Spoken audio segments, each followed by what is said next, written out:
Hello दोस्तों, नमस्कार सभी का। वेलकम है इस लाइव सेशन में। इस सेशन में हम लोग आपको बताएंगे कि जो आपने लास्ट टाइम में मिस्टेक करी हैं और वो मिस्टेक्स इस बार ना हो और हमारा जो एग्जाम है वो इस बार क्लियर हो जाए। सबसे पहली बात, बहुत दावे से हम एक बात कह सकते हैं कि इस बार का जो एग्जाम है वो सबका निकल सकता है अगर उसने थोड़ी सी भी सिंसियरिटी दिखाई। सिंसियरिटी से मतलब है थोड़ा टाइम देना है। एग्जामिनेशन इतना बढ़िया शेड्यूल किया हुआ है कि अगर आप चाहें तो आराम से इस बार जेआईबी करके इंक्रीमेंट लेके अगले बार के एग्जाम में, जो कि मई जून में होने वाला है, उस एग्जाम में आप आराम से सीआईबी में बैठ सकते हैं। आपको बात ध्यान से सुननी है, क्या क्या बातें मैं बता रहा हूँ, जिससे आपको, जो मैं आपको बता रहा हूँ कि ऐसा चांसेस हैं, वो क्यों चांसेस इस बार बन रहे हैं, क्या खास बात है, उसको देख लेते हैं पहले। उसके बाद हम आगे बढ़ेंगे। आप सभी से रिक्वेस्ट है, इस सेशन को लाइक कर लीजिए, क्योंकि लाइक करेंगे तो आपको ये बार बार देखने में आएगा। और अगर कभी कभी देखना चाहते हैं तो आपकी मर्जी है, लेकिन अगर आप उसे प्रॉपर देखना चाहते हैं तो आप देखिए। देखिए दोस्तों, ये मैंने आईआईबीएफ की वेबसाइट खोली है। ये आईआईबीएफ की ऑफिशियल वेबसाइट है। यहाँ इसका एड्रेस दिखा रहा iibf.org.in। अगर आप इसके अलावा कोई भी वेबसाइट खोलते हैं तो उसकी अथेंटिसिटी नहीं होती है। इसकी ओरिजिनल वेबसाइट का नाम है आईआईबीएफ। ठीक है। इस वेबसाइट पे जब नीचे जाते हैं तो एग्जाम एंड कोर्स का एक छोटा सा बॉक्स आता है। उस बॉक्स को आप क्लिक करते हैं। उसको क्लिक करने के बाद आपको यहाँ पे फ्लैगशिप कोर्सेज दिखाई देते हैं। फ्लैगशिप कोर्सेज के इधर साइड में आप देखेंगे तो इधर आपको दिखाई दे रहा है जेआईबी और नीचे दिखा रहा है सीआईबी। तो आपको केवल कंसर्न किस बात से है? जेआईबी से है। जेआईबी में जब आप जाएंगे तो नो मोर में जाएंगे। अप्लाई नाउ का जो लिंक है वो बाद में खुलता है। और नो मोर में जाएंगे। नो मोर में जब जाएंगे तो ये वेबसाइट कुछ इस तरह से खुलेगी। देखिए, ये सबसे पहला स्टेप है। अगर आप अपने सिलेबस को नहीं जानते, अपने एग्जाम शेड्यूल को नहीं जानते, अपने एग्जामिनेशन की डेट्स रजिस्ट्रेशन को नहीं जानते, तो इसका मतलब आप सिंसियर नहीं है। ठीक है। यहाँ पर दो चीजें, दो डेट दे रखी है, फरवरी एंड अगस्त। अब यहाँ पे एग्जामिनेशन से कंफ्यूज नहीं होना है, ये है रजिस्ट्रेशन पीरियड। एक फरवरी में जो हो चुका है, हमें मतलब है कौन से वाले से? अगस्त में। यानी आपका एग्जामिनेशन का जो रजिस्ट्रेशन होगा वो 1 अगस्त से स्टार्ट होगा। और अगर आप थोड़ा भूल गए हैं तो उस कंडीशन में आपको विद पेनल्टी, 100 रुपी की पेनल्टी के साथ होगा। अगर उसके बाद भी भूल गए हैं तो 15 अगस्त से आपका ये चालू हो सकता है। ठीक है।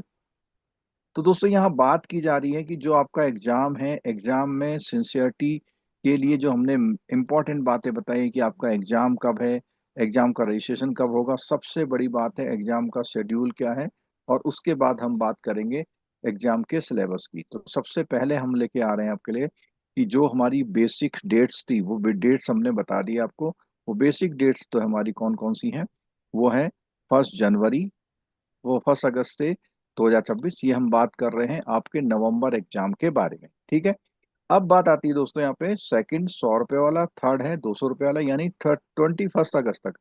आमतौर पर रिक्वेस्ट हम लोग करते हैं कि आप पहले ही अटेम्प्ट में इसको अप्लाई करें, क्योंकि अगर आप पहले ही अटेम्प्ट में अप्लाई करेंगे तो ही आपके चांसेस हैं कि आप सही सेंटर वगैरह जो होता है आपका वो मिल पाएगा। सेंटर वगैरह भी सही तभी मिल पाता है जब आप सही टाइम पे अप्लाई करते हैं। ठीक है दोस्तों। अब मैं क्यों कह रहा हूं कि इस बार का जैसा मौका कभी नहीं आएगा? क्यों दोस्तों ऐसा बोल रहे हैं? आप देखिए, जब भी आपने एग्जाम दिया है, हर एग्जाम में जो आपका ए ए एफ बी का पेपर, जो आपका अकाउंटिंग वाला पेपर है, वो हमेशा नेक टू नेक फंसता है। और हर बार आपके साथ प्रॉब्लम क्या आती है कि आप टाइम नहीं दे पाते। इस बार इस प्रॉब्लम से छुटकारा मिल गया है दोस्तों। क्या मिला है? देखिए, पहला एग्जाम जो इंडियन इकोनॉमी का है वो है आपका 1 नवंबर को।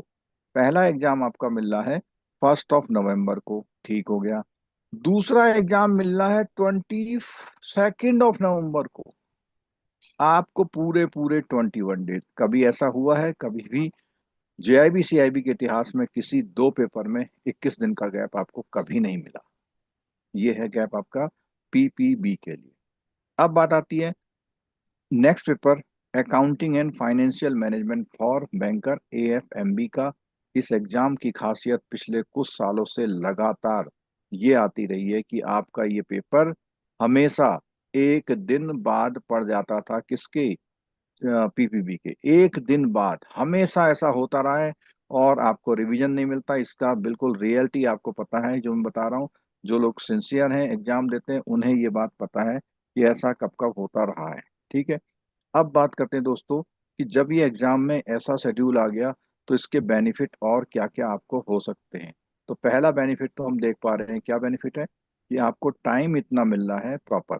तो पहला पेपर 1 नवंबर को इंडियन इकोनॉमी का, सेकंड पेपर 22 को, 21 डेज के बाद है।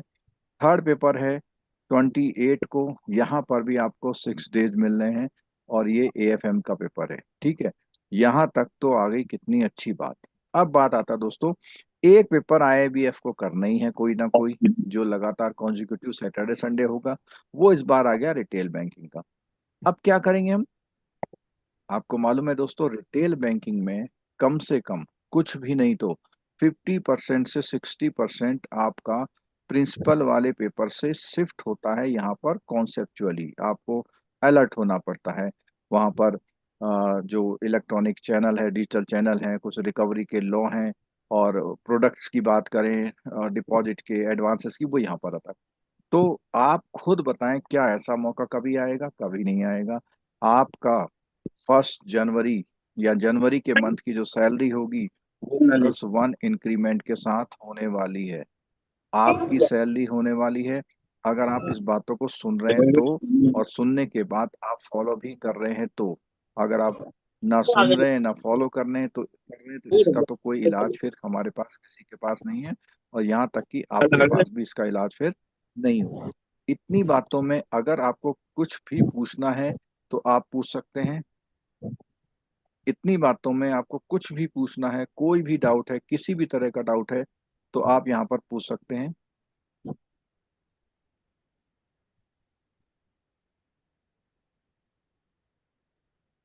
कोई डाउट नहीं है इतना। तो इतनी बात क्लियर हो गई। अब हम आगे बढ़ेंगे दोस्तों कि हमारा जो सिलेबस है वो सिलेबस एग्जैक्टली क्या है। ठीक है। और सिलेबस के साथ साथ जितने भी लोग हमारा ये प्रोग्राम यूट्यूब पर देख रहे हैं, तो यूट्यूब पर देखने वाले को बता दें कि ये जो हमारे इंटरेक्टिव बैचेस चलते हैं, इनके जो है इनरोलमेंट शुरू हो गए हैं। बैच हमारी क्लासेस भी शुरू हो गई हैं। और आज AFB की क्लासेस शुरू हो गई हैं। आज जो है इसका ओरिएंटेशन प्रोग्राम है, इसकी भी क्लासेस शुरू हो जाएंगी। और ग्रेजुअली हम इस कोर्स को आगे कैरी ऑन करते रहेंगे। ठीक है। देखिए, इंटरएक्टिव लाइव बैच है, पहली बात हो गई हमारी। और इंटरएक्टिव लाइव बैच में ये जो प्रोग्राम है हमारा है,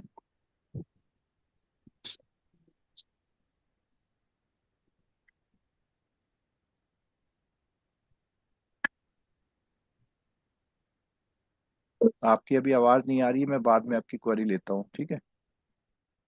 अभी बाद में ले लूंगा, आप नोट करके रखिए क्वेरी। ठीक। हाँ, तो हम बात कर रहे थे कि ये जो बैच है हमारा, इस बैच में सबसे खास बात ये है कि इसमें इंटरैक्टिव क्लास है। इंटरैक्टिव क्लास के साथ आपका रिकॉर्डिंग अवेलेबल होता है। रिकॉर्डिंग के साथ जब आप क्लास के बाद भी देखना चाहते हैं तो वो रिकॉर्डिंग के साथ देख सकते हैं। और इसमें पैकेज में जिन्होंने लिया हुआ पैकेज, फुल पैकेज, उसमें आपको MCQ भी प्रोवाइड किए जाते हैं सर के, जो कि रिफाइंड है, एज पर एग्जामिनेशन स्टैंडर्ड है। साथ साथ में time to time capsule classes मिल जाती हैं। एग्जाम टाइम में रिवीजन, मैराथन और MCQ, पूरा एक कॉम्प्रिहेंसिव पैकेज मिलता है। बेसिक प्राइस को छोड़ दें, आमतौर पर बैच प्राइस 4999 है। लेकिन इस वीडियो को जो भी देख रहे हैं, अगर वो नीचे डिस्क्रिप्शन में दिए गए लिंक से बात करेंगे तो उनको 3999 का ये बैच मिल सकता है स्पेशल ऑफर के तहत, बहुत लिमिटेड टाइम के लिए। इसमें बैच में चारों पेपर की हमारी क्लासेस होंगी, जिसमें से 3 पेपर मैं लूंगा, 3 पेपर्स मैं लूंगा, और 1 पेपर अकाउंट का रजत सर लेंगे। रजत सर पिछले 5 टाइम से हमारे JIB की इंडियन इसकी जो अकाउंटिंग की क्लासेस हम लोग वहाँ पर लेते आ रहे हैं। तो दोस्तों, ये हमने थोड़ा कोर्स के बारे में बताया।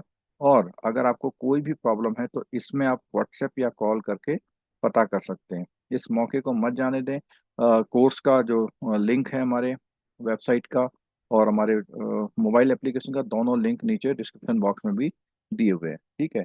डेली क्लासेस देखना चाहते हैं तो यूट्यूब को सब्सक्राइब कर सकते हैं, और साथ साथ में जो हमारे कोर्सेज हैं और कोर्सेज भी, वीडियो लेक्चर्स के, क्वेश्चन बैंक के, यहाँ पर भी ये सब सारे कोर्स आपको इंडिविजुअली भी वहाँ पर अवेलेबल हो जाते हैं। ठीक है। अब दोस्तों बात करते हैं सिलेबस की। सिलेबस की जो बात करेंगे, सिलेबस में हम एक एक मॉड्यूल के बारे में आपको बताएंगे कि किस किस मॉड्यूल में क्या क्या चीज़ें कवर की जाएंगी, और एग्जामिनेशन की बात भी बताएंगे कि जो एग्जामिनेशन का शेड्यूल है, इसमें जो फीस का स्ट्रक्चर है, इसके बारे में बताएंगे, और ये भी बताएंगे कि कब आपका कौन सा अटेम्प्ट बन रहा है। इसको भी आपको ध्यान से देखना है। ठीक है, आपका अटेम्प्ट कौन सा बन रहा है। सबसे पहली बात, जब आप अप्लाई करते हैं और ऑटोमेटिकली वहाँ 4000 की फीस मांगता है, और पहले आपकी फीस कम मांगी थी, तो आप समझ जाइए कि वो आपका फर्स्ट अटेम्प्ट है। क्यों? उसने सिस्टम से काउंट कर लिया है कि आपके पुराने अटेम्प्ट एग्जॉस्ट हो चुके हैं, अब आप फ्रेश सिरे से, नए सिरे से आप अप्लाई कर रहे हैं, तो आपकी जो फीस जाएगी वो जाएगी, इतनी इंक्रीज होके जाती है। तो उससे आपको पता लग जाना चाहिए कि आपका जो एग्जाम है वो पहले अटेम्प्ट का है। और अगर आपको यहाँ कुछ पूछता है तो आपको समझ जाना चाहिए कि आपका सब्सिक्वेंट अटेम्प्ट है। और यहाँ पे लिखा हुआ फिफ्थ अटेम्प्ट। देखिए, यहाँ 5 बार क्यों लगा लिखा है कि आप आउट ऑफ सिक्स्थ में से, 6 में से आप 5 अटेम्प्ट अप्लाई कर सकते हैं। अगर आपने लगातार 5 अटेम्प्ट कर लिए तो आपको ये वाले का मौका नहीं मिलेगा। आपने कोई भी अटेम्प्ट मान लिया मिस कर दिया तो आपको डेफिनेटली यहाँ तक मौका मिलेगा। लेकिन पहले रजिस्ट्रेशन के बाद अगर आप 6 अटेम्प्ट पे जा पहुंच गए हैं तो आपको फिर कोई भी एग्जाम का कैरीड ओवर बेनिफिट नहीं मिलने वाला। ठीक है। अब यहाँ एक बात और करते हैं कि कैसे अटेम्प्ट गिनते हैं। देखिए, आपके एग्जाम आमतौर पर मई, जून और नवंबर, दिसंबर में होते हैं। ठीक है। अगर आपने पहला अटेम्प्ट यहाँ दिया, ये दूसरा हो गया, फिर तीसरा हो गया, फिर फोर्थ हो गया, और फिफ्थ हो गया, और सिक्स हो गया। अगर आपने लगातार 5 अटेम्प्ट दे दिए तो 6 का नंबर नहीं आएगा। अगर आपने एक भी मिस किया है तो नंबर शिफ्ट होके ऐसे हो जाएगा। और अब जब हमारा मई 23 में शुरू हुआ था, मई 23 में शुरू हुआ था, 23 के दो, 24 के दो, 25 के दो, 26 का एक हो गया। तो यहाँ पर कैरीड ओवर जिनके पेपर हुए थे वो चांसेस अब बिल्कुल खत्म हो गए। क्यों? क्योंकि वो कैरीड ओवर केवल 3 अटेम्प्ट तक मिले थे। अब आपका सबका फ्रेश है। इसके लिए आप अपने लॉगिन पे जाके, आपको वहां पे पेमेंट की डिटेल आती, उससे आप पता लगा सकते हैं कि कब कब आपका रहा है। ठीक है, ये बात हो गई। अब बात आती है पासिंग क्राइटेरिया क्या है। पासिंग क्राइटेरिया में आपका क्या रहता है कि 50+ करके आपका वो होता है। मतलब आपके जो पेपर्स हैं वो 45 45 45 है। अगर आपके 45 45 45 सब में आ गए तो नहीं चलेगा, क्योंकि आपको टोटल तो 200 मार्क्स लाने रहेंगे। ठीक है, ये हो गया। अब आते हैं दोस्तों असली जो आज का हमारा मुद्दा है कि हम कैसे इस पीपीबी के पेपर को क्लियर करें। पीपीबी के पेपर को कैसे क्लियर करें? तो पीपी के पेपर क्लियर करने के लिए बहुत सिंपल सी बात है कि आपको पहले कहाँ जाना है, सिलेबस देखना है। सिलेबस में आते हैं हम लोग, पीपीबी का सिलेबस देखते हैं। और पीपीबी का जो सिलेबस है वो हमारा दो चीज़ों पर डिपेंड करता है कि जब भी हम एग्जाम देने जाएं तो पीपीबी के सिलेबस में जो हमारा उसका पेपर है, ये रिटेल वाला, रिटेल वाला भी यहाँ पर काफ़ी रिजेंबल होता है। तो ये मैंने इसकी डिटेल्स जो गाइडलाइन है वो ऐड कर ली हैं, और ये जो गाइडलाइन है, इन गाइडलाइन के बेसिस पे हम एक एक मॉड्यूल को लेके चलेंगे, और मॉड्यूल से उस मॉड्यूल से एक एक पेपर को हम लोग कवर करते चलेंगे, जिससे क्या होगा, हमारी एक एक स्ट्रेटेजी क्लियर हो जाएगी। हमारी एक एक स्ट्रेटेजी क्या हो जाएगी, क्लियर हो जाएगी। ठीक है। ये आपके सामने स्क्रीन पर ये हमारा पूरा सिलेबस का स्ट्रक्चर आ गया है। इस स्ट्रक्चर, और आपको पता होना चाहिए कि ये नई एडिशन की बुक्स लेनी है आपने, नई एडिशन की बुक्स ही यूज़ कीजिएगा, पुराने एडिशन की बुक्स यूज़ मत करिएगा। 26 का एडिशन है। और अभी हम जो हमारे ओल्ड स्टूडेंट हैं उनको ये बता देंगे कि कौन सी बुक्स में कोई चेंजेस हुए हैं या नहीं हुए हैं। तो अभी आप पुराने स्टूडेंट बिल्कुल बुक अभी जल्दी मत लीजिएगा, हम कोशिश करेंगे आपको बता देंगे कि कहाँ कहाँ चेंजेस हुए हैं। ठीक है, चलिए। तो ये हमारे चारों पेपर है, लेकिन अभी हम बात करेंगे किसकी, सिर्फ और सिर्फ पीपीबी के पेपर की बात करेंगे। सेकंड पेपर है 22 नवंबर को इसका पेपर होना है। ठीक है, यहाँ पर आइए, ये है हमारा पीपीबी का पहला module, principle and practices for principle and practices of banking. Principle and practices of banking, इसमें खास बात क्या है कि अब यहाँ पे दो वर्ड लिखे हुए हैं, प्रिंसिपल एंड प्रैक्टिसेस। प्रिंसिपल जिन पर बैंकिंग बेस्ड है, प्रैक्टिसेस जो हम थोड़े मोड़े बदलाव कर लेते हैं। तो एक प्रिंसिपल है, एक प्रैक्टिस है। इसके बाद भी आता लॉ, इसके बाद भी आता रेगुलेशन। ये सब चीजें मिलकर और आते हैं कोड्स, स्टैंडर्ड। इन सब चीजों से मिलके हम लोग अपनी बैंकिंग करते हैं। ठीक है, इन सब चीजों से मिलके हम लोग बैंकिंग कर रहे हैं। अब जब हम बैंकिंग कर रहे हैं तो सबसे पहला मॉड्यूल आता है जनरल बैंकिंग ऑपरेशन, यानी आम तौर पर जब हम बैंक में हैं तो क्या क्या खास चीजें हमें देखने सुनने को मिलती रहती हैं, क्या क्या खास चीजें देखने सुनने को मिलती रहती हैं। ठीक है, तो इसमें अगर हम बात करते हैं, सबसे पहले है बैंक कस्टमर रिलेशन, यानी आप बैंक समझेंगे कि किसको बैंक कहते हैं, कौन बैंक कस्टमर है, और रिलेशनशिप क्या है, ये सब समझेंगे। और यहाँ तक कि डिफरेंट डिपॉजिट प्रोडक्ट और सर्विसेज भी बताना। तो ये ऑटोमेटिकली रिटेल बैंकिंग से कनेक्ट हो जाता है, क्योंकि ये रिटेल बैंकिंग के पार्ट जाता है। फिर है AML KYC guideline. AML KYC guideline, यहाँ एएमएल केवाईसी गाइडलाइन में जितना हमारा पीएमएलए का प्रोसेस है, पीएमएलए ने हमको जो भी ऑपरेशनल एस्पेक्ट बताए वो सब कुछ करते हैं। और ये जो है 2 से 3 मार्क्स के क्वेश्चन दे के जाता है। ये वाला पहला वाला 1 मार्क्स का क्वेश्चन दे सकता है मैक्सिमम मैक्सिमम। और जो पुराने लोग हैं वो बताते भी सकते हैं कि यहाँ यहाँ से कोई क्वेश्चन आए थे या नहीं आए थे। ठीक है, ओपनिंग ऑफ वेरियस अकाउंट, ये आपकी प्रैक्टिकल बैंकिंग, जो लोग बैंक में डेली अकाउंट वगैरह खोलते हैं उनके लिए। लेकिन इसमें आपको थ्योरेटिकल पढ़ना है, आप प्रैक्टिस में क्या करते हैं अलग बात है, थ्योरी में क्या क्या रखा है ये हमें देखना है। डिपॉजिट अकाउंट कैसे ऑपरेट करते हैं, और कैश क्लियरिंग कलेक्शन की ऑपरेशन कैसे करते हैं। उसके बाद है बैंक स्पेशल रिलेशनशिप, जो कि again bank special relationship again ये हमारे पहले वाले चैप्टर से कनेक्ट हो जाती है। फिर यहाँ पे 3 टॉपिक आते हैं आपके पास, फॉरेन एक्सचेंज का, operational aspect of NRI business, और foreign currency account and for resident and other aspect. ये तीनों चैप्टर आपको 4 to 5 मार्क्स देते हैं। और इसका सबसे बड़ा फायदा ये आपको बहुत करने हैं। क्यों? क्योंकि ये आपको पैरेलल CAIIB के साथ आपके प्रमोशनल एग्जाम में भी हेल्पफुल रहते हैं, इनको मिस नहीं करना है आपने। ठीक है, क्या बोला मैंने कि जो ये आपके फॉरेन एक्सचेंज वाले तीनों यूनिट हैं, इन तीनों यूनिट को आपको प्रॉपर करना है। ये आपको मैंने बताया कि CIB में भी हेल्प करते हैं, साथ साथ आपको यहाँ पे। ठीक है, अभी जितने भी लोग यहाँ क्लास में जुड़े हैं, मैं सब लोगों से बात भी करूंगा इंडिविजुअल। पहले एक बार ये कर लें, क्योंकि जब तक आप में मोटिवेशन नहीं होगा तब तक आप कुछ नहीं पढ़ते हैं, मुझे पता है। मुझे 18 साल हो गए JIB से अभी क्लास लेते हुए। ठीक है, cash management services and its importance, यानी कैश के बारे में। अब यहाँ पर ये 3 चैप्टर ऐसे आते हैं जो आपके प्रमोशनल एग्जाम में और साथ साथ में CAIIB में, BRBL में, CIB में और BRBL में रहते हैं। यानी नेगोशिएबल इंस्ट्रूमेंट के अंतर्गत हम लोग पेमेंट कलेक्शन चेक होते क्या हैं, और क्या क्या रूल्स हैं कलेक्शन के, क्या प्रोटेक्शन है, सब इसमें शामिल हो जाता है।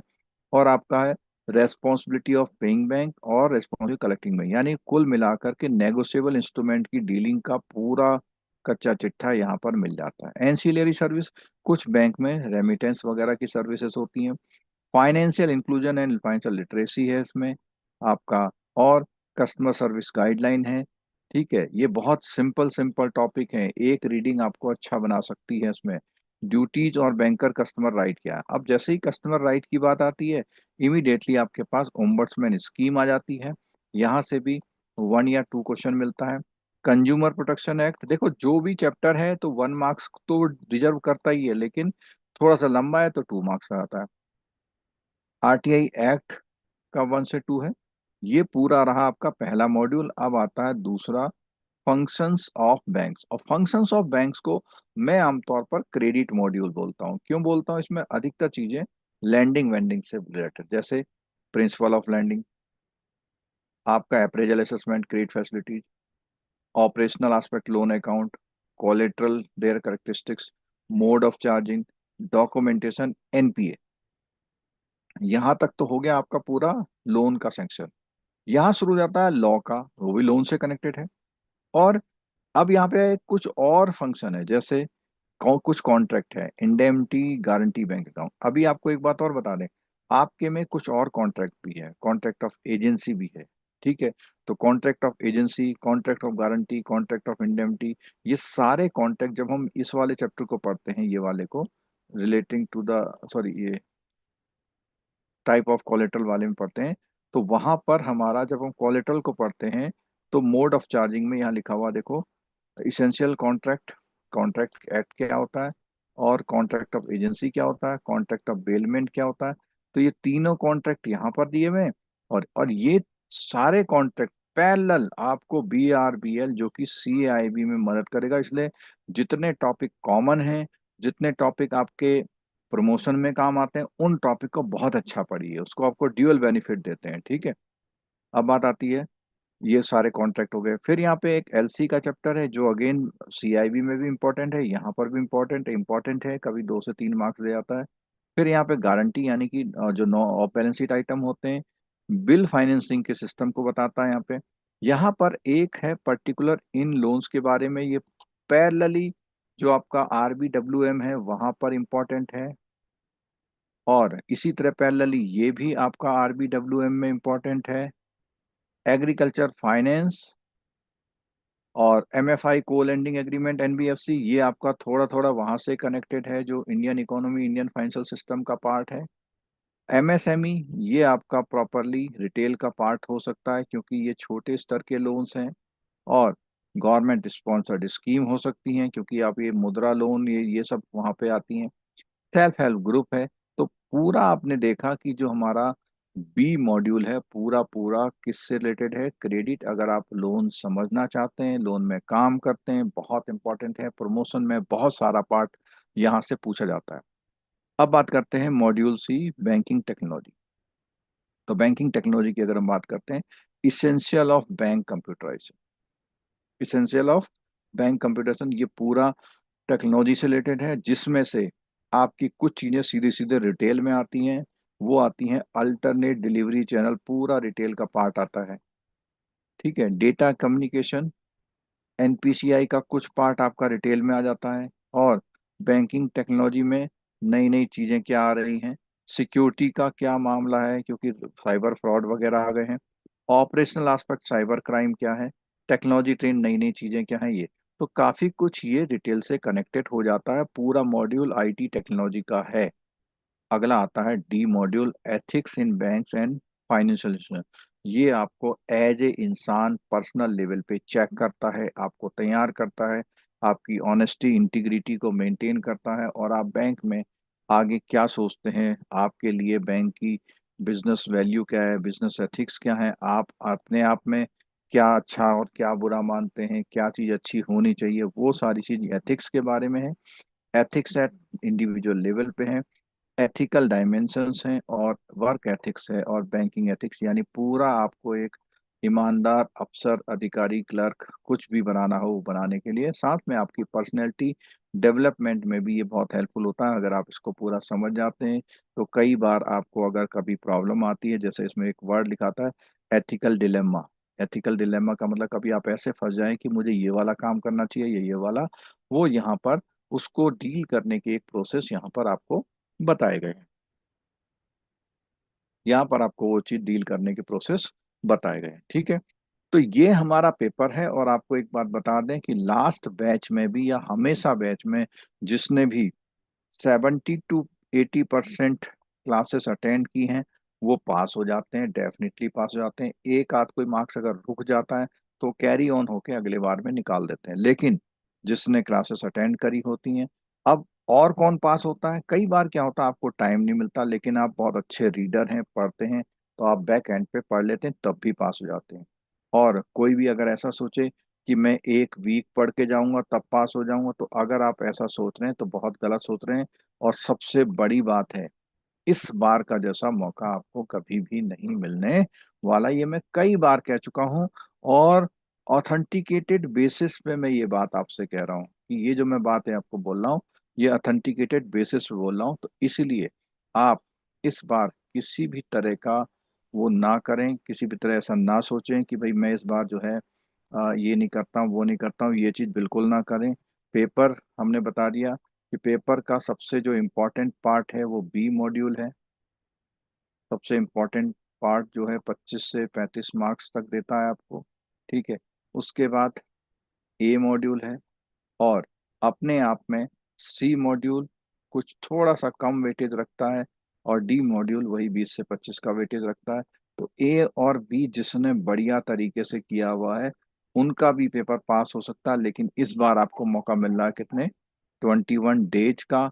ये 21 डेज अपने आप में पूरे जेआईबी को क्लियर करने के लिए काफी होते हैं, अगर आप तैयारी करते हैं तो। अब बात आती है दोस्तों कि आप टाइम कितना दें, कितना टाइम दें। जो आपको टाइम प्रॉपर देखिए, अभी स्टार्टिंग में हमारे एक पेपर की क्लास होगी, करीब डेली एक एक पेपर की क्लास होगी। ये सिलसिला चलेगा करीब 20 डेज तक। उसके बाद आपकी क्लासेस दो हो जाएंगी, ये सिलसिला चलेगा लगभग 1 महीने तक।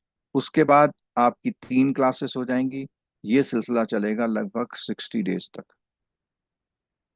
ठीक है।